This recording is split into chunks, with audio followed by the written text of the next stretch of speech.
Morning everyone. तो आज हमारा जो टॉपिक है वो है various types of sources. Sources आप सबको पता है कि दो तरह के होते हैं, करंट सोर्स है, एक वोल्टेज सोर्स है। अगर हम करंट सोर्स की बात करें, जैसे कि सर्किट है, इसमें एक करंट सोर्स है ये, है ना, और एक करंट सोर्स मैंने ये बना दिया। तो हमें पहचान करनी है कि ये कौन सा, इनमें फर्क क्या है। आपके एग्जाम में क्वेश्चन आ जाता है, उसमें लिखा होता है एक ये वाला सोर्स है, एक ये वाला सोर्स है। तो आपको पता होना चाहिए ना what is the difference between these two sources. तो उसी को समझने के लिए आजकल हम लेक्चर आपको समझा रहे हैं कि डिफरेंट तरह के सोर्सेज होते हैं, चाहे वो वोल्टेज सोर्स है, चाहे वो करंट सोर्स है। कई बार एग्जाम में ऐसा सोर्स आपको दिखता है वोल्टेज का, है ना, और कई बार आपको ऐसा दिखता है। तो आपको पता होना चाहिए डिफरेंशिएट करने के लिए कौन सा सोर्स है। जैसे ओके, तो उन सब चीज़ों को समझने के लिए आज हमारा जो टॉपिक है that is various types of sources. That is voltage source दो तरह का, एक इंडिपेंडेंट। अगर इंडिपेंडेंट सोर्स की बात करें तो उससे ये सिंबल होता है प्लस माइनस और सर्कल का लॉ। सिंपल वोल्टेज लिखा हुआ, वोल्टेज सोर्स में क्या लिखा होगा, सिंपल वोल्टेज V1। यहाँ पे 2 वोल्ट लिखा हो सकता है, 3 वोल्ट लिखा हो सकता है, 5 volt, 6 volt, 9 volt, something like that. जैसे तो एक कांस्टेंट वैल्यू होगा, क्या होगा, एक इंडिपेंडेंट है तो कांस्टेंट वैल्यू होगा, वो डिपेंड नहीं करेगा किसी। ऐसे एक डिपेंडेंट सोर्स है तो वो दो तरह का होता है, एक होता है करंट डिपेंडेंट वोल्टेज सोर्स, एक होता है वोल्टेज डिपेंडेंट वोल्टेज सोर्स।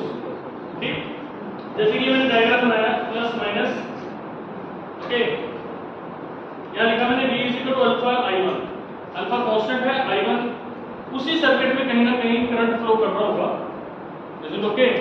और ये जो वोल्टेज सोर्स है किस पे डिपेंड कर रहा है, करंट पे। किस पे डिपेंड कर रहा है, करंट। तो उसका नाम दे दिया करंट डिपेंडेंट वोल्टेज सोर्स। जैसे कि ये डायग्राम, इसमें अगर आप देखें ये यहाँ पे ये वोल्टेज सोर्स है, प्लस माइनस लिखा हुआ है। प्लस माइनस से आपको पहचान हो जाएगा कि वोल्टेज सोर्स है, ठीक है। और इस इक्वल टू क्या है, 3I1। क्या है, 3 आपका कांस्टेंट है, I1 मतलब उसी सर्किट में करंट फ्लो कर रहा है, I1 मतलब किस पे डिपेंड कर रहा है, वो करंट पे। ये वोल्टेज सोर्स तो है, डिपेंड किस पे कर रहा है, करंट पे। ऐसे ही ये भी वोल्टेज सोर्स है, बट ये किस पे डिपेंड कर रहा है, वोल्टेज पे, अल्फा V1। जैसे कि ये है 2V1, तो V1 भी उस सर्किट का हिस्सा है, V1 भी उस सर्किट का, उसी सर्किट में कहीं वोल्टेज V1 है, उस पर डिपेंड कर रहा है ये वाला वोल्टेज सोर्स। तो इसलिए इसका नाम रख दिया गया voltage dependent voltage source. Voltage dependent. ऐसे करंट सोर्स दो तरह का होगा, इंडिपेंडेंट, सिंपल एरो और सर्कल। इसका वैल्यू होगा 2 एम्पीयर, 3 एम्पीयर, 5 एम्पीयर, जितना भी करंट होगा। बट अगर वो वेरिएबल है तो डिपेंडेंट है। क्या है, जैसे कि simple arrow I is equal to alpha I1 मतलब करंट डिपेंडेंट करंट सोर्स। किस पे डिपेंड कर रहा है, करंट पे। VDCS मतलब वोल्टेज डिपेंडेंट करंट सोर्स। अब किस पे डिपेंड कर रहा है, वोल्टेज है, तो करंट सोर्स डिपेंड किस पे कर रहा है, जैसे कि हमने डायग्राम बनाया, ये लिखा I is equal to 3I1, I is equal to, ये I1 पे डिपेंड कर रहा है, मतलब current dependent current source, current dependent current source. अब ये बनाया हमने, ये क्या है, वोल्टेज डिपेंडेंट करंट सोर्स। ये किस पे डिपेंड कर रहा है, वोल्टेज। समझे, वोल्टेज डिपेंडेंट करंट सोर्स। समझ आ गया।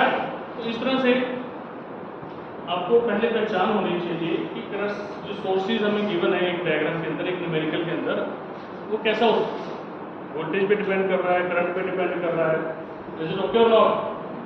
ठीक है, तो दो ही तरह का होता है, एक होता है